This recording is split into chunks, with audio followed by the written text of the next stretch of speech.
इस वीडियो में हम लोग सूचना का अधिकार अधिनियम राइट टू इंफॉर्मेशन एक्ट के अंतर्गत जो धारा 18 है, जिसमें सूचना आयोगों की शक्तियां और कृत्यों के बारे में बताया गया है कि जो राज्य सूचना आयोग और केंद्रीय सूचना आयोग हैं, उनकी क्या शक्तियां होंगी और उनके क्या कृत्य, उनके क्या कर्तव्य होंगे, इसके बारे में जानेंगे। सबसे पहले हम लोग वेयर एक्ट के माध्यम से समझते हैं कि वेयर एक्ट में धारा 18 को किस प्रकार से डिस्क्राइब किया गया है। उसके बाद हम लोग इसके जो प्रमुख एसेंशियल पॉइंट्स हैं, जो प्रमुख बिंदु हैं, उनको समझेंगे। धारा 18 सूचना आयोगों की शक्तियां और कृत्य। उपधारा 1 इस अधिनियम के उपबंधों के अधीन रहते हुए यथास्थिति केंद्रीय सूचना आयोग या राज्य सूचना आयोग का यह कर्तव्य होगा कि वह निम्नलिखित किसी ऐसे व्यक्ति से शिकायत प्राप्त करे और उसकी जांच करे।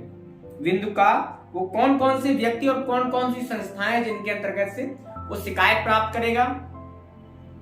जो यथास्थिति किसी केंद्रीय लोक सूचना अधिकारी या राज्य लोक सूचना अधिकारी को इस कारण से अनुरोध प्रस्तुत करने में असमर्थ रहा है कि इस अधिनियम के अधीन ऐसे अधिकारी की नियुक्ति नहीं की गई है, या यथास्थिति केंद्रीय सहायक लोक सूचना अधिकारी या राज्य सहायक लोक सूचना अधिकारी ने इस अधिनियम के अधीन सूचना या अपील के लिए धारा 19 की उपधारा 1 में विनिर्दिष्ट केंद्रीय लोक सूचना अधिकारी या राज्य लोक सूचना अधिकारी अथवा ज्येष्ठ अधिकारी या यथास्थिति केंद्रीय सूचना आयोग या राज्य सूचना आयोग को इसके आवेदन को भेजने के लिए स्वीकार करने से इनकार कर दिया है।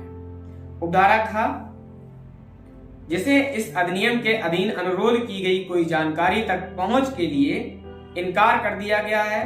उपधारा ग जिसे इस अधिनियम के अधीन विनिर्दिष्ट समय के भीतर सूचना देने के लिए या सूचना तक पहुंच के लिए अनुरोध का उत्तर नहीं दिया गया है। उपधारा घ जिसे ऐसी फीस की रकम का संदाय करने की अपेक्षा की गई है जो वह अनुचित समझता है या समझती है। उपधारा यहाँ जो यह विश्वास करता है कि उसे इस अधिनियम के अधीन अपूर्ण भ्रम में डालने वाली या मिथ्या सूचना दी गई है। और उदाहरण 4 इस अधिनियम के अधीन अभिलेखों के लिए अनुरोध करने या उन तक पहुंच प्राप्त करने संबंधित किसी अन्य विषय के संबंध में।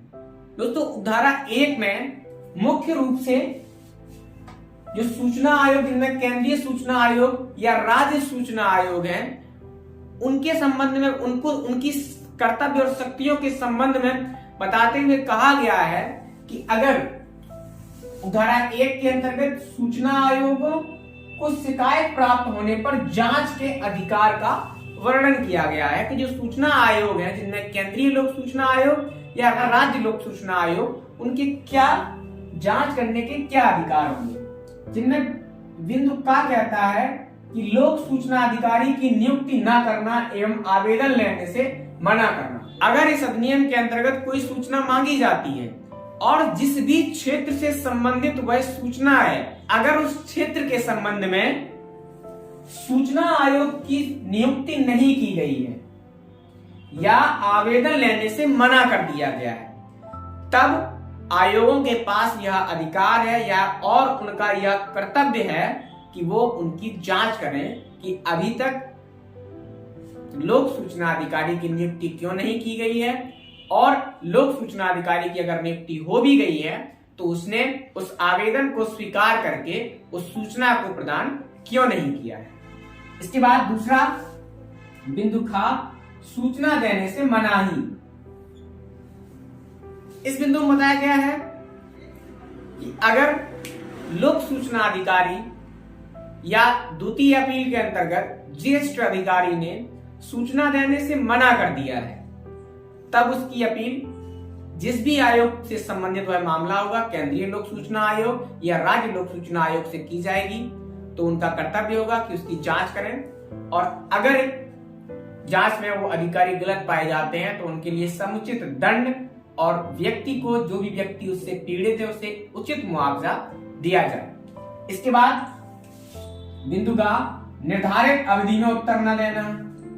जैसा कि हम लोग पिछले धाराओं में पढ़ चुके हैं कि सामान्य तौर पर किसी भी आरटीआई के अंतर्गत जो सूचना मांगी जाती है उसमें 30 दिन का समय रहता है लोक सूचना प्राधिकारी के पास, तो वह 30 दिन में उसकी सूचना उस आवेदन का उत्तर दे।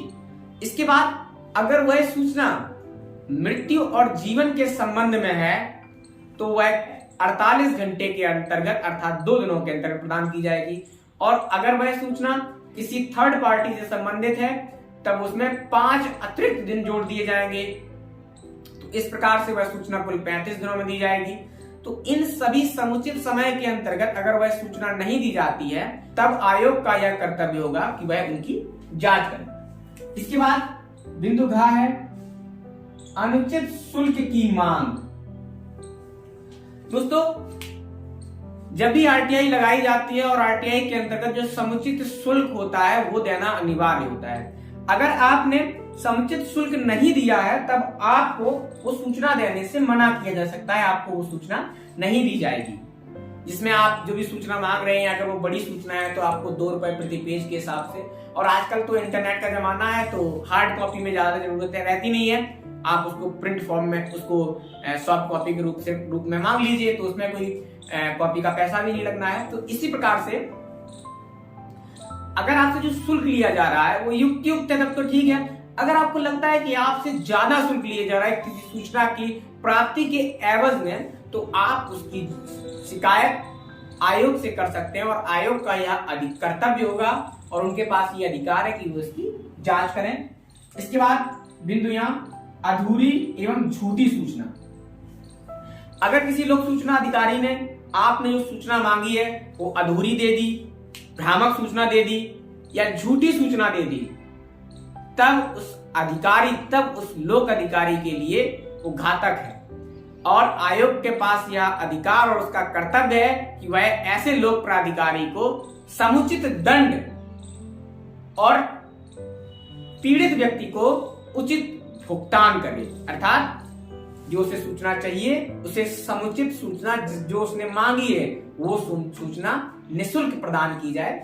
बिंदु 4 कहता है कि अन्य संबंधित विषय। तो यहाँ पर आके यह धारा बहुत ही विस्तृत हो जाती है।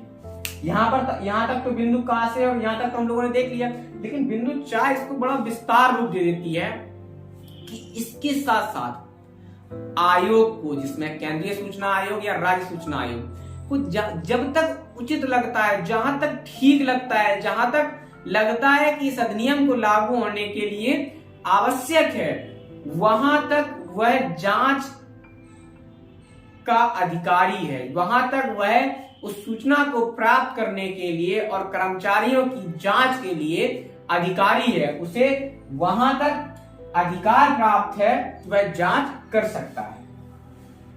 इसके बाद हम लोग उपधारा 2 में चलते हैं। धारा 18 की उपधारा 2 वेयर एक्ट में इस प्रकार है, जहां यथास्थिति केंद्रीय सूचना आयोग या राज्य सूचना आयोग का यह समाधान हो जाता है कि उस विषय में जांच करने के लिए युक्त आधार हैं, वहां वह उसके संबंध में जांच आरंभ कर सकेगा। दोस्तों, धारा 18 की उपधारा 2 कहती है कि जांच के लिए युक्त आधार होने पर जांच प्रारंभ कर दी जाएगी। मान लीजिए केंद्रीय लोक सूचना आयोग या राज्य लोक सूचना आयोग को यह प्रतीत होता है कि किसी शिकायत के संबंध में उसे जांच करनी चाहिए, तो वह जांच कर सकता है। उसको इस अधिनियम के द्वारा इतनी पावर दी गई है कि वह अपने निर्णय से कि उसे समुचित लगता है तो वह जांच कर सकता है, उसे कोई रोक नहीं सकता।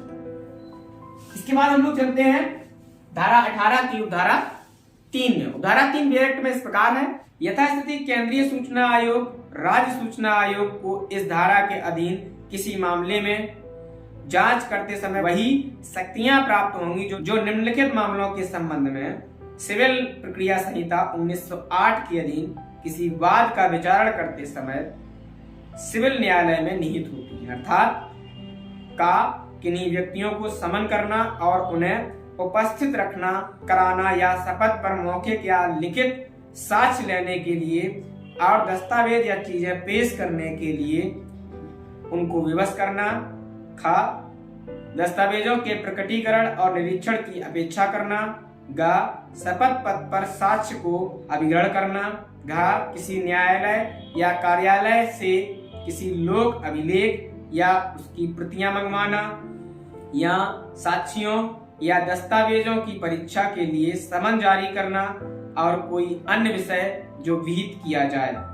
दोस्तों, धारा 18 की उपधारा 3 तथा जांच प्रक्रिया संबंधी आयोग की शक्तियों के बारे में बताती है कि जांच करते समय आयोग की शक्तियां किस प्रकार की होंगी। तो इसके बारे में उपधारा 3 बताते हुए कहती है कि आयोग की शक्तियां दीवानी न्यायालय को प्रदान की गई हैं, उसी प्रकार की शक्तियां होती हैं। दोस्तों, जो आयोग हैं जिनमें केंद्रीय सूचना आयोग या राज्य सूचना आयोग, जिस प्रकार से सीपीसी के तहत दीवानी न्यायालयों को शक्तियां प्रदान की गई हैं, उसी प्रकार से इन दोनों आयोग को दीवानी न्यायालय की तरह ही, दीवानी न्यायालय के जैसी ही और दीवानी न्यायालय वाली ही शक्तियां प्रदान की गई हैं, जिनमें वह किसी भी व्यक्ति को समन करके बुला सकता है, दस्तावेजों का प्रकटीकरण करवा सकता है, साक्ष्य को शपथ पर ले सकता है, मौखिक रूप से ले सकता है या लिखित रूप से ले सकता है, किसी कार्यालय में लोक अभियोजक को बुला सकता है या किसी विषय से संबंधित उस विषय की प्रतियां मंगवा सकता है, साक्ष्यों या दस्तावेजों की परीक्षा के लिए समन जारी कर सकता है कि आप उपस्थित होइए या किसी दस्तावेज को उपस्थित करिए, कोई अन्य विषय जो विहित की जाए। अर्थात जो सीपीसी के तहत सिविल न्यायालय को शक्तियां प्रदान की गई हैं, वही इस अधिनियम के अंतर्गत केंद्रीय सूचना आयोग या राज्य सूचना आयोग को वही शक्तियां प्रदान की गई है। इसके बाद हम लोग चलते हैं धारा 18 की उपधारा 4 में। यथास्थिति संसद के या राज्य विधानमंडल के किसी अन्य अधिनियम में अंतर्विष्ट किसी असंगत बात के होते हुए भी यथास्थिति केंद्रीय सूचना आयोग या राज्य सूचना आयोग इस अधिनियम के अधीन किसी शिकायत की जांच करने के दौरान ऐसे किसी अभिलेख की परीक्षा कर सकेगा जिसे वह अधिनियम लागू होता है और जो लोक प्राधिकारी के नियंत्रण में है, और उसके द्वारा ऐसे किसी अभिलेख को किन्हीं भी आधारों पर रोका नहीं जाएगा। तो उपधारा 4 मुख्यतः अभिलेखों के जांच संबंधी विशेष शक्तियों के बारे में बताता है कि जो अभिलेख हैं उनके जांच के संबंध में दोनों आयोग, जिसमें केंद्रीय सूचना आयोग या राज्य सूचना आयोग को यह शक्ति होगी कि यदि वह उचित समझता है तो वह उन अभिलेखों की जांच कर सकता है और उसे कोई भी कानून रोक नहीं सकता। उसके पास इतना अधिकार होगा कि वह उनकी समुचित जांच करवा सकता है या खुद कर सकता है और उसे रोका नहीं जाएगा। तो इस प्रकार से हम लोगों ने आरटीआई के अंतर्गत जो धारा 18 है, जिसमें सूचना आयोगों की शक्तियां और कर्तव्य के बारे में बताया गया है, को विस्तार से समझ लिया है कि वेयर एक्ट में किस प्रकार से और इसके प्रमुख बिंदु क्या है, इसके प्रमुख की पॉइंट्स क्या है। मिलते हैं अगले वीडियो में अगले धारा के साथ। तब तक के लिए अपना ख्याल रखें। जय हिंद।